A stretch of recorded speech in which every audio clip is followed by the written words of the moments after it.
जिल्हा महिला मोर्चाकडून स्वागत करते। सर्वांना नमस्कार।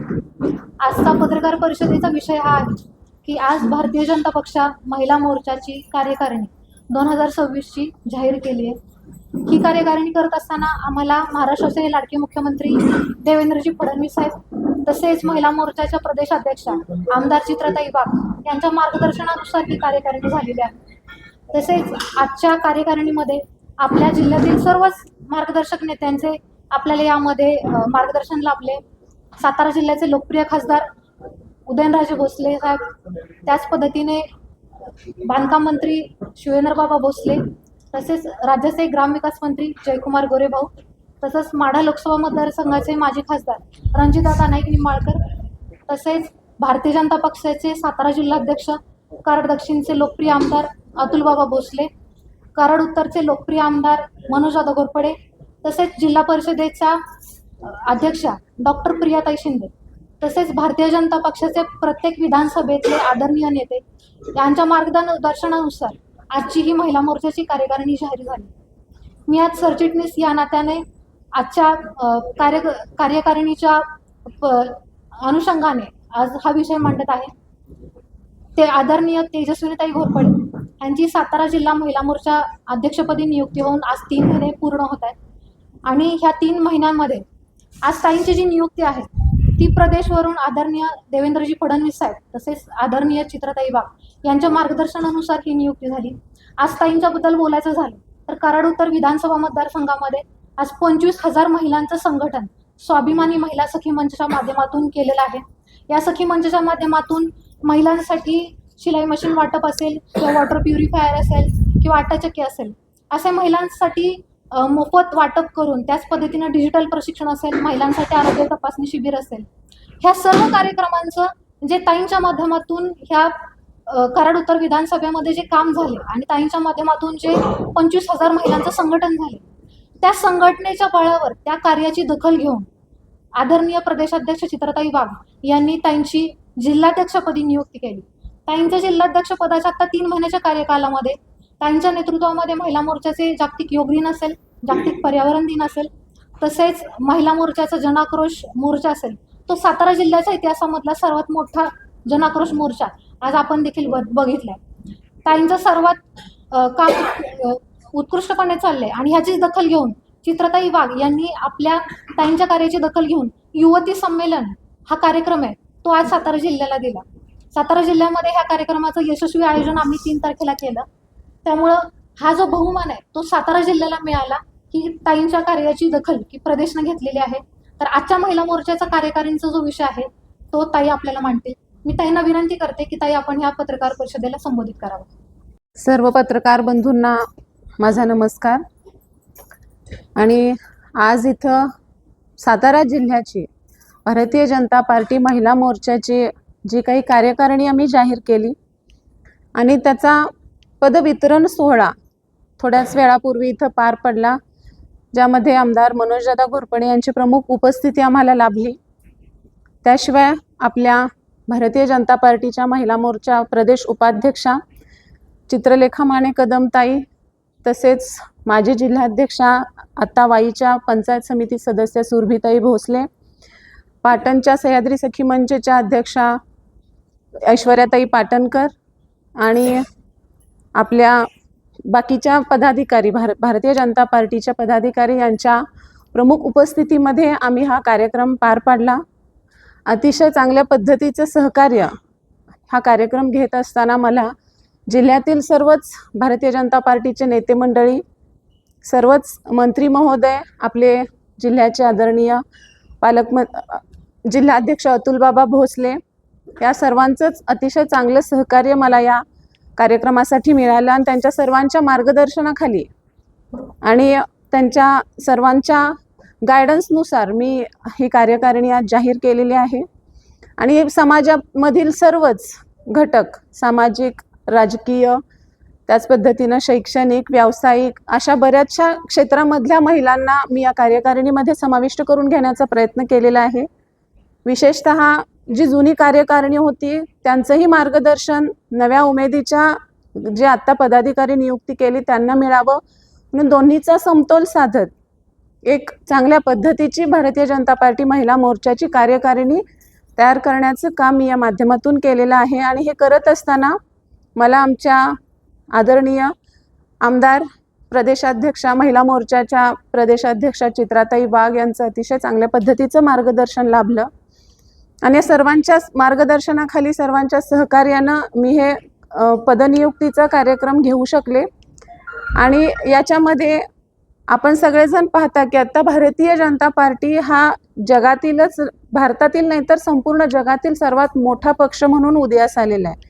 एक अतिशय मोठ्या प्रकारचं संघटन या पक्षाच्या माध्यमातून आपण बघतो. सगळ्या जगानं उदाहरण घ्यावं, पुढं एक आदर्श घ्यावा असं काम संघटनेच्या माध्यमातून पुढे आलेलं भारतीय जनता पार्टी करत आहे. आणि हे करत असताना संपूर्ण देशभर आपले देशाचे आदरणीय पंतप्रधान नरेंद्रजी मोदी यांच्या नेतृत्वाखाली एक अतिशय चांगलं विकसित राष्ट्र म्हणून 2047ला आपला भारत देश उदयास येईल. आणि याच्यामध्ये महत्त्वाचं योगदान आपले देशाचे प्रदेशाध्यक्ष नितीन नवीनजी, त्याच पद्धतीनं महिला मोर्चाच्या आपल्या राष्ट्रीय प्रदेशाध्यक्षा आपल्या सुनीती श्रीनिवासन यांच्या मार्गदर्शनाखाली, तसेच आपल्या महाराष्ट्राचे मुख्यमंत्री देवेंद्रजी फडणवीस साहेब, महाराष्ट्राचे मुख्यमंत्री देवेंद्रजी फडणवीस, त्याच पद्धतीनं आपले प्रदेशाध्यक्ष रवींद्रजी चव्हाण साहेब, आपल्या चित्राताई यांच्या मार्गदर्शनाखाली आपला महाराष्ट्र सुद्धा खूप चांगली प्रगती करताना आपल्याला दिसून येतोय. 2047 पर्यंत महाराष्ट्राचं स्वरूप देखील पूर्णपणे बदललेलं आपल्याला पाहायला मिळू शकेल. एक विकसित राष्ट्र आणि खरोखर देशामध्ये एक चांगली आर्थिक महासत्ता असलेलं राष्ट्र म्हणून महाराष्ट्र उदयास येऊ पाहत आहे. आणि हे सर्व करत असताना यामध्ये महिलांचा रोल हा अतिशय महत्त्वाचा राहिलेला आहे. आता सुद्धा आपण बघितलं की ह्या ज्या निवडणुकीमध्ये जे खूप मोठं परिवर्तन आपल्या राष्ट्रामध्ये बघायला मिळालं आपल्याला, ते या संघटनेची पार्श्वभूमी, भारतीय जनता पार्टीचं यश, हे यशामध्ये मोठी ताकद जी आहे ती महिला शक्तीनं दाखवून दिलेली आहे. आणि त्याचमुळं महिलेला केंद्रबिंदू मानून आपले आदरणीय पंतप्रधान मोदीजी अतिशय चांगल्या प्रकारच्या योजना आपल्या सर्व महिलांसाठी आमच्या घेऊन येत असतात. अतिशय चांगली अंमलबजावणी त्याची राज्य स्तरावरती आम्ही आदरणीय देवेंद्रजी फडणवीस साहेब, चित्राताईंच्या मार्गदर्शनाखाली करत असतो. आणि आज ही जी टीम आज मला मिळालेली आहे महिला मोर्चाच्या माध्यमातून, ती अतिशय सक्षम टीम आज मी बांधू शकले. आणि ही माझी जी टीम आहे ती हे सर्व ध्येय धोरणं, ह्या सर्व सरकारच्या योजना खाली समाजातील शेवटच्या घटकापर्यंत, शेवटच्या स्त्रीपर्यंत पोहोचवण्याचं काम करेल. स्त्रियांना न्याय मिळवून देण्याचं काम करतील. स्त्रियांचं आरोग्य, त्यांच्या अडचणी, या सगळ्यांवरती आमची टीम भविष्यकाळामध्ये काम करेल. आणि त्याशिवाय जसं मार्गदर्शन आम्हाला वरून चित्राताईंचं मिळेल, जे उपक्रम पक्षाचे येतील ते खालीपर्यंत आम्ही राबवण्याचा पूर्ण ताकदीने प्रयत्न करू. आत्ताच मला थोडंसं या पक्षाच्या योजनेबद्दल, थोड्या आता ज्या योजना आलेल्या आहेत आपल्यासाठी, त्या मला इथं आपल्या सर्वांना सांगाव्याशा वाटत आहेत. ते म्हणजे आपले आदरणीय मुख्यमंत्री देवेंद्रजी फडणवीस साहेब यांनी नुकतेच बळीराजाला सरसकट 2 लाख रुपयांची कर्जमाफी केलेली आहे. आणि त्याबद्दल मी त्यांचं मनपूर्वक आमच्या सातारा जिल्हा महिला मोर्चाच्या वतीनं अभिनंदन करते. त्या व्यतिरिक्त 48,000 कोटींचं वीज बिल आज आपल्या मुख्यमंत्र्यांनी माफ केलेलं आहे. मी स्वतः एका शेतकरी कुटुंबातून आलेले आहे, त्यामुळे शेतकऱ्यांच्या समस्या मी चांगल्या पद्धतीनं जाणते. आणि खरोखर चांगल्या पद्धतीचं काम आपले मुख्यमंत्री सगळ्याच समाजातील घटकांसाठी करत आहेत, ज्यामध्ये आता मेजरली शेतकऱ्यांचा खूप चांगल्या पद्धतीनं विचार झालेला आहे. त्याशिवाय राजमाता जिजाऊ महिला सक्षमीकरण योजनेअंतर्गत महिला बचत गट व महिला सहकारी सेवा संस्थांना शासकीय पडीक जमीन मिळणार आहे. जे काही महिला बचत गट किंवा सहकारी सेवा संस्था आहेत, ज्या छोटे उद्योग असतील त्यांच्यासाठी किंवा चारा लागवड, बांबू लागवड यासाठी ही शासकीय पडीक जमीन जी आहे ती देण्याचं काम आपल्या शासनानं आपल्यासाठी केलेलं आहे. त्या व्यतिरिक्त महिला स्वावलंबनासाठी पिंक ई रिक्षा योजनेच्या अनुदानात सुद्धा 20% ते 40% आर्थिक मदत आपल्या सरकारनं जाहीर केलेली आहे. महिला सक्षमीकरण विधेयक मंजूर करून शेतजमीन नसलेल्या किंवा नावावर शेती नसलेल्या पण शेती संबंधित उद्योगांवर कार्यरत असणाऱ्या महिलांना शेतकरी दर्जा मिळवून देण्याचं काम आपल्या मुख्यमंत्र्यांनी आपल्यासाठी केलेलं आहे. आणि ज्या योग्य महिलांना बँक कर्जासह विविध क्षेत्रामध्ये सरकारी अनुदानाचा थेट लाभ मिळणार आहे. महिला सक्षमीकरणाच्या दृष्टीने सरकारनं टाकलेलं हे खरंच एक खूप चांगलं पाऊल म्हणावं लागेल. त्या व्यतिरिक्त आता 22 जुलैला आपल्या महाराष्ट्राचे आदरणीय मुख्यमंत्री देवाभाऊंचा वाढदिवस असतो, जे नेतृत्व महिलांसाठी अहोरात्र झटत आहे. अशा नेतृत्वाचा वाढदिवस आता 22 जुलै रोजी आहे आणि त्या वाढदिवसाच्या पार्श्वभूमीवरती आम्ही आमच्या सातारा जिल्ह्यामध्ये देवाभाऊ कृषी माऊली सोहळा KVK बोरगाव येथे त्याचं आयोजन केलेलं आहे, ज्यामध्ये आम्ही महिला शेतकऱ्यांना शेती उपयोगी साहित्य, ज्याच्यामध्ये 5 प्रकारचे फळभाज्या पालेभाज्याची बियाणं असणार आहेत, कृषी उपयोगी साहित्य असणार आहे, स्प्रे पंप असणार आहे, विळा खुरपी अशा पद्धतीचं साहित्य देऊन महिलांचं ओटी भरण्याचा कार्यक्रम घेतोय. आणि खऱ्या अर्थानं आमच्या सर्व महिला मोर्चा साताराच्या वतीनं आपल्या मुख्यमंत्र्यांना वाढदिवसाच्या अशा पद्धतीनं शुभेच्छा देण्याचा आमचा मानस आहे. कारण जे आजपर्यंत आपले आदरणीय पंतप्रधान, आदरणीय मुख्यमंत्री आणि आम्हाला मिळालेलं धडाडीचं नेतृत्व आदरणीय प्रदेशाध्यक्षा चित्राताई वाघ यांच्या हे नेतृत्व जे अहोरात्र आमच्यासाठी झटतात, महिलांच्या प्रगतीसाठी, सशक्तीकरणासाठी, सबलीकरणासाठी जे विचार करतात, त्या नेतृत्वाच्या मार्गदर्शनाखाली काम करण्याची संधी मला जिल्हाध्यक्षा म्हणून आदरणीय ताईंनी दिली. आणि आज माझ्या अंतर्गत ह्या जो महिला मोर्चाची टीमची बांधणी झाली, त्या माध्यमातून नक्कीच येत्या काळामध्ये जिल्ह्यातील महिलांसाठी अतिशय चांगल्या पद्धतीचं काम आम्ही करू. लवकरच आमची मंडल कार्यकारिणी खाली जाहीर होईल आणि अशा पद्धतीनं समाजाच्या अगदी बूथ गाव स्तरापर्यंत प्रत्येक स्त्रीपर्यंत आम्ही या मोर्चाच्या माध्यमातून भारतीय जनता पार्टीच्या माध्यमातून पोहोचण्याचा प्रयत्न करू. सर्व योजना खालीपर्यंत पोहोचवायचा प्रयत्न, सर्व घटकापर्यंत पोहोचवायचा प्रयत्न करू. भारतीय जनता पार्टीचं संघटन अधिक मजबूत सशक्त आपल्या जिल्ह्यामध्ये कसं होईल संपूर्ण विधानसभेमध्ये, त्यासाठी नेहमीच प्रयत्नशील राहू. आणि यासाठी माझी टीम माझ्या बरोबर आहे. आज इथं उपस्थित आपल्या सरचिटणीस आहेत, जिल्हा उपाध्यक्ष आहेत, कोषाध्यक्ष आहेत, सरचिटणीस आहेत. त्याच पद्धतीनं बऱ्याचशा संपूर्ण क्षेत्रातील नामांकित महिला माझ्यासोबत आज इथं उपस्थित आहेत.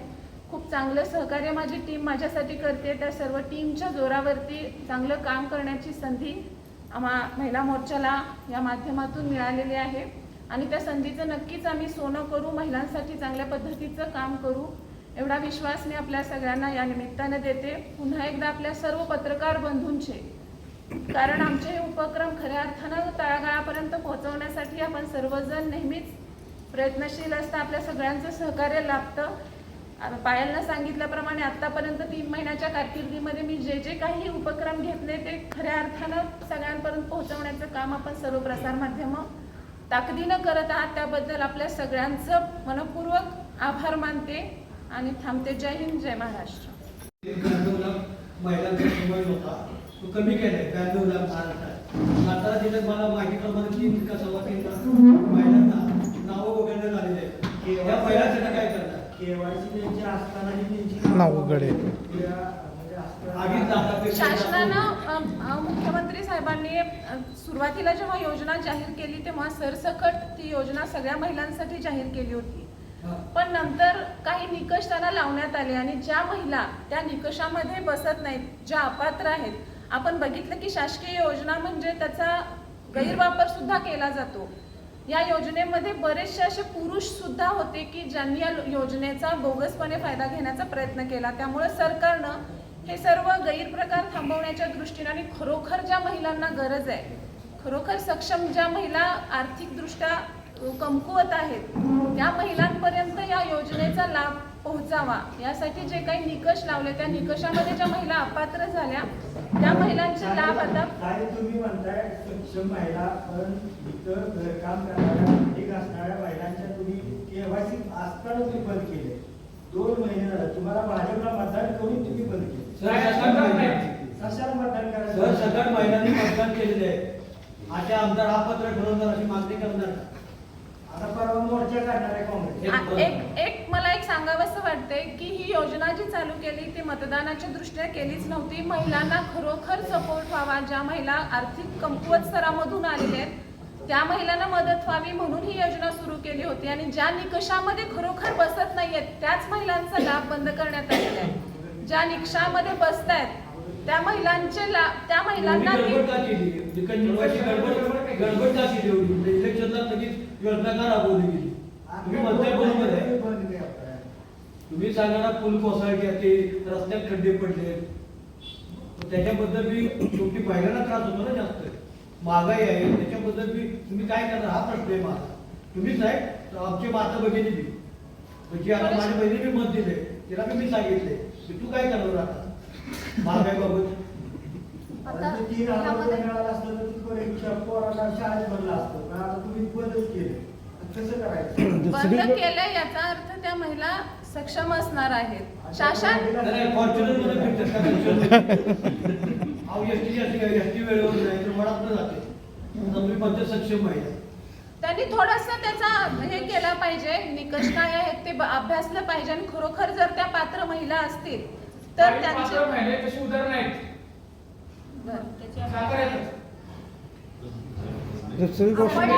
सरकारची योजनाच फसली असं तुम्हाला वाटत नाही का? मला बिलकुल असं वाटत नाही, कारण आज आपण विचार केला तर बऱ्याचशा लाखोंमध्ये महिला या योजनेचा लाभ घेत आहेत. मग जर का असं करायचं असतं तर त्याही महिलांचे निकषामध्ये बसत नाहीत म्हणून त्यांनाही अपात्र ठरवलं गेलं असतं.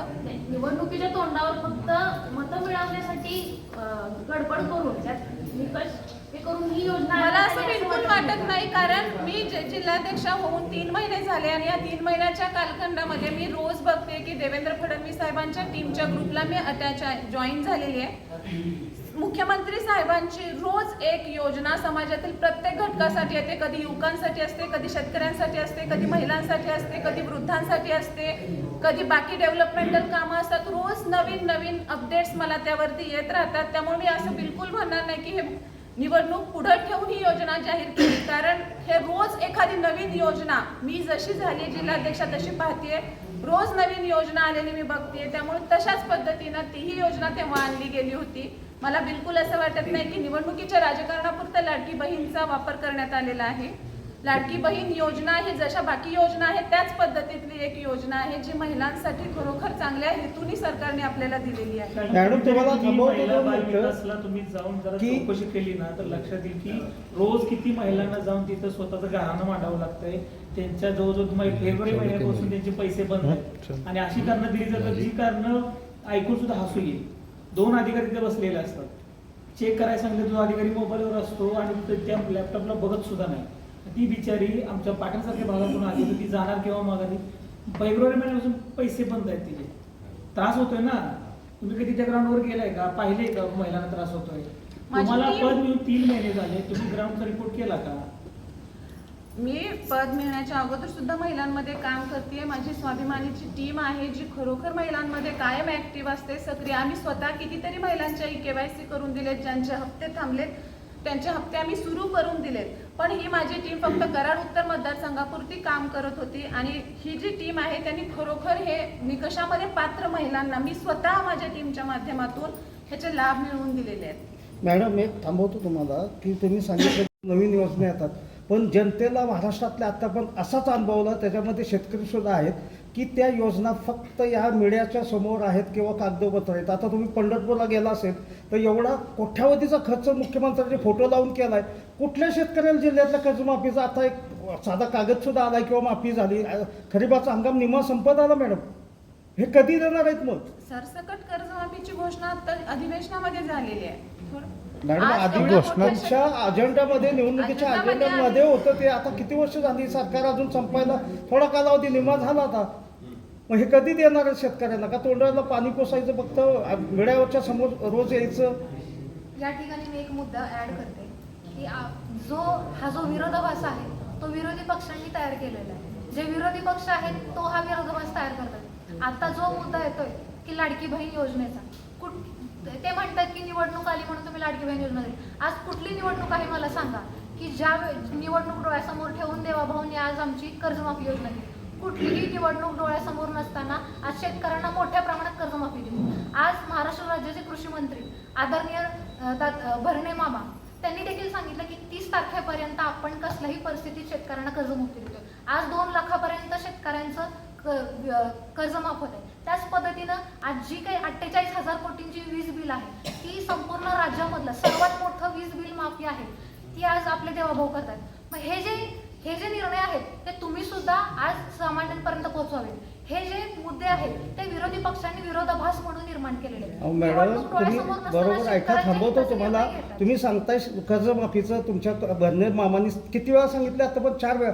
गॅरंटी आहे का 30 तारखेपर्यंत शेतकऱ्यांना मिळेल? आम्ही जर सांगायला गेलो तर आमच्या अंगावर शेतकरी येत आहेत, कारण आम्हीही शेतकरी आहेत. कशाला तुम्ही थापा मारताय मंत्र्यांसारखं? असं सरळ सरळ खेड्यातले बोलतायत लोक. किती वायदे झाले भरणे मामांचे, मग नक्की कधी मिळणार आहे कर्जमाफी?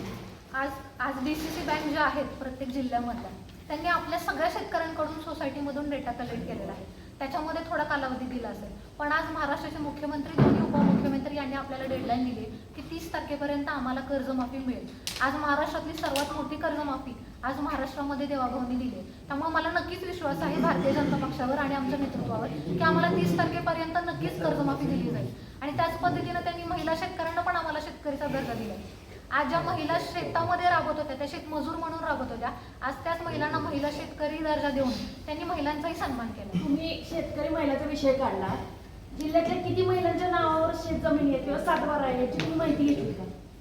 मग ज्यांच्या नावावरती शेतजमीन नाही त्यांना सुद्धा आता या योजनेचा लाभ मिळणार आहे. शेतकरी दर्जा मिळणार आहे, त्यांना कर्ज मिळणार आहे. त्यांच्यासाठीच ही योजना डोळ्यापुढे ठेवून आणलेली आहे. काही एक वेगळा प्रश्न विचारतो. आता पण जसं काही म्हटलं की हा सगळा विरोधाभास आहे किंवा विरोधी पक्षाकडून हा सगळा केला जातो. विरोधी पक्षाच्या एखाद्या नेत्याकडनं एखाद्या वक्तव्य चुकीचं जर दिलं तर भारतीय जनता पार्टी, महिला आघाडी असेल किंवा भारत बोर्ड असेल, सातारा शहरातील मुख्य चौकात येऊन तुम्ही त्यांना विरोध करतात, त्यांच्या विरोधात निदर्शने करतात किंवा आंदोलन करतात. ही एकंदरीत आत्तापर्यंत पाहिलेली आम्ही परिस्थिती आहे. पण अयोध्येतील राम मंदिरामध्ये इतक्या मोठ्या प्रमाणात चोरी झाली, दानाची चोरी झाली. यासाठी विरोधी पक्ष मोठ्या प्रमाणात त्यांच्यावर कारवाई करावी म्हणून आंदोलन करत आहेत, निदर्शने करत. पण भारतीय जनता पार्टीचा कुठल्याही व्यक्ती, व्यक्तिसमूह, कुठलीही संघटना आत्तापर्यंत ज्या लोकांना ताब्यात घ्यावं किंवा यांच्यावर कारवाई करावी म्हणून आत्तापर्यंत कुठेही काही केलं दिसत नाही. असं का तुम्ही त्यांना पाठीशी घालताय? पाठीशी तर आम्ही घालत नाही, कारण भारतीय जनता पार्टी मुळात राष्ट्राच्या विकासाचा अजेंडा घेऊन पुढे चालली आहे. जनसामान्यांना न्याय देण्याचा उद्देश पुढे ठेवून पार्टी पुढे वाटचाल करते आहे. आणि कुठल्याही शिफारशीनुसार किंवा कुठल्याही वंश परंपरेने इथं कुणीही आलेले नाही आहे. जे नेतृत्व आपण बघतोय, जी खरोखर संन्यस्त नेतृत्व आहेत की घरदार सुद्धा नसलेले आहेत, त्यामुळे भ्रष्टाचार किंवा अशा कुठल्याही गोष्टीचा भारतीय जनता पार्टीला मी जो अनुभव 3 महिन्यात घेतला अजिबात गंध नाही आहे. जसं आजपर्यंत आपण बघत होतो, याच्या अगोदर किती योजनांचा लाभ किती पोहोचत होता, पण आज परिस्थिती आपण बघितली तर जी योजना केंद्रात येते ती ऑनलाईन पद्धतीने ॲज इट इज खालच्या स्तरापर्यंत पोहोचते. जो 1500 रुपये लाडकी बहीण असेल ती 1500 रुपये त्या बहिणीच्या खात्यात. माझा प्रश्नाला तुम्ही उत्तर बघत देत आहे. माझा प्रश्न असा आहे की तुम्ही राम मंदिर चोरीला आतापर्यंत विरोध का केला नाही किंवा ह्या लोकांवर कारवाई व्हावी असं तुम्ही आतापर्यंत का केलेलं नाही? आत्ताही त्यांच्यावर कारवाई झालेली नाही, फक्त त्यांच्याकडून राजीनामे घेतले गेलेले आहेत, कारवाई कुठलीही झालेली नाही. आणि काही लोक असेही म्हणतात राजीनामे घेतले गेलेले आहेत, हा सुद्धा कारवाईचाच एक भाग आहे. शेवटी सरकार असल्यानंतर सरकारला सगळ्यांना व्यवस्थित उत्तरं द्यावी लागतात, आपल्या मीडियाला उत्तरं द्यावी लागतात. त्यासाठी कुठलंही पाऊल झपाट्यानं उचलून, जसं विरोधी पक्षाला अधिकार आहे बाबा इथं आता चोरी झाली तर उद्या ते आंदोलन करू शकतात, पण जे सत्तेत पक्ष असतात त्यांना जबाबदारीनं पावलं उचलावी लागतात. पण एक निर्दोष त्याच्यामध्ये सापडता कामा नये. त्यामुळे ही जी प्रोसेस आहे ह्याची सखोल चौकशी होऊन जे कोणी त्याच्यामध्ये दोषी असतील त्यामध्ये भारतीय जनता पार्टी. काय मॅडम, यासाठी तुम्ही आज जिल्हा अध्यक्ष आहात, तुमच्याकडून की राम मंदिरात चोरी हा मोठा प्रकरण आहे किंवा सगळ्यांच्या श्रद्धेचा हा विषय आहे, अशा विषयात जे काय लोक दोषी असतील त्यांच्यावर कारवाई करावी म्हणून आपल्याकडे एखाद्या आपल्या श्रेष्ठांना पत्र गेलंय का मॅडम?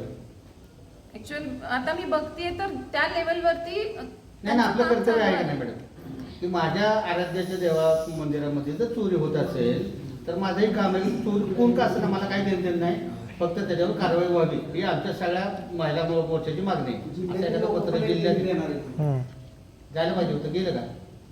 नाही, तुमच्याकडनं गेलं नाही, वरनंही कुणाकडनं गेलं नाही. मॅडम तुम्हाला असं व्यक्तिगत आम्ही विचारत नाही.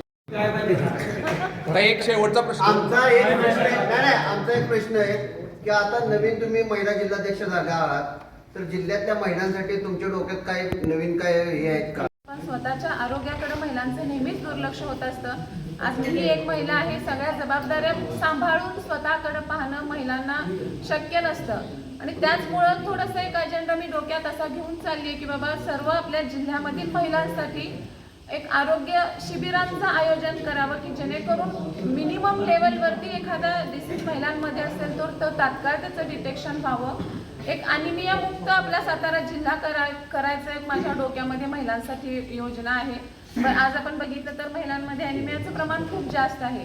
त्याच पद्धतीनं सर्व्हिकल कॅन्सर, ब्रेस्ट कॅन्सरचं प्रमाण खूप जास्त आहे. त्यासाठी सुद्धा एक शिबिरांचं आयोजन करणं हे माझा अजेंडा आहे. आणि त्याशिवाय आता कराड उत्तरमध्ये जे आपण मोतीबिंदूची ऑपरेशन्स करतो, कालच माझं या संदर्भात दादांशी बोलणं झालं की ज्या पद्धतीनं हा उपक्रम आपण कराड उत्तरमध्ये राबवलेला आहे, हा उपक्रम आपण महिला मोर्चाच्या अंतर्गत संपूर्ण जिल्ह्यासाठी राबवूयात. दादांनी सुद्धा त्या माझ्या म्हणण्याचं स्वागत केलेलं आहे. तर अशा प्रकारचं शक्यतो महिलांच्या आरोग्यासाठी.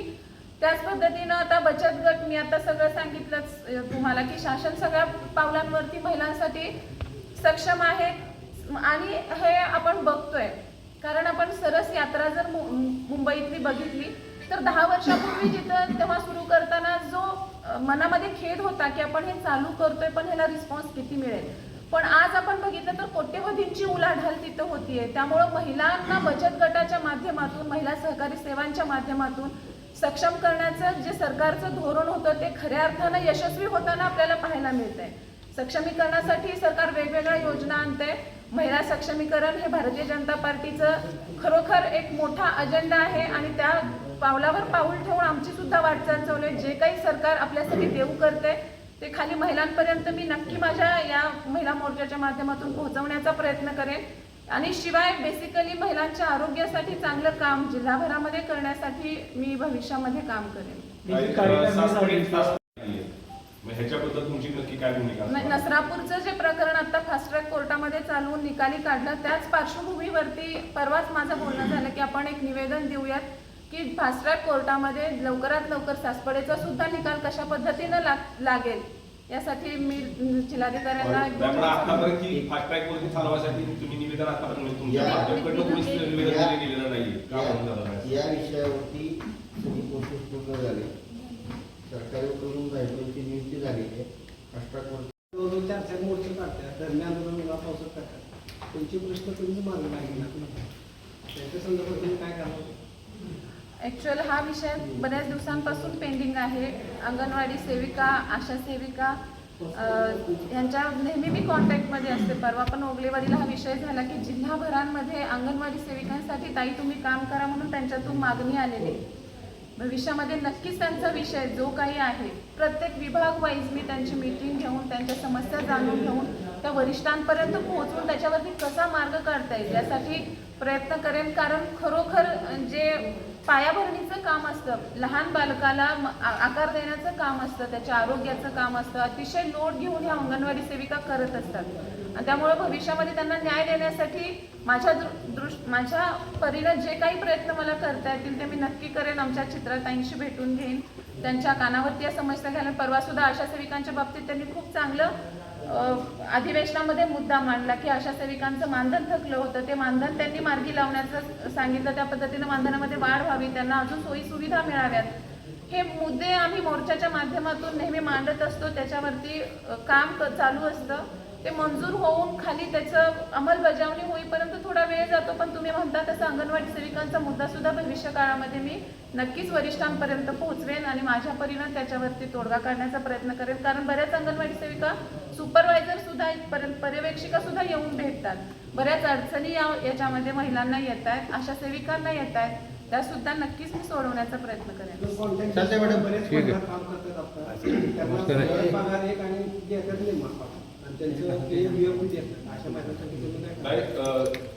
जननी योजना म्हणून गर्भवती महिलांसाठी योजना चालू आहे. त्या योजनेमध्ये मोठ्या प्रमाणात सातारा जिल्ह्यात भ्रष्टाचार झालेला आहे.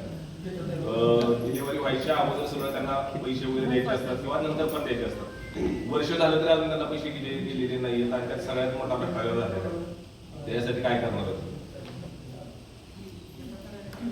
तुमच्यापर्यंत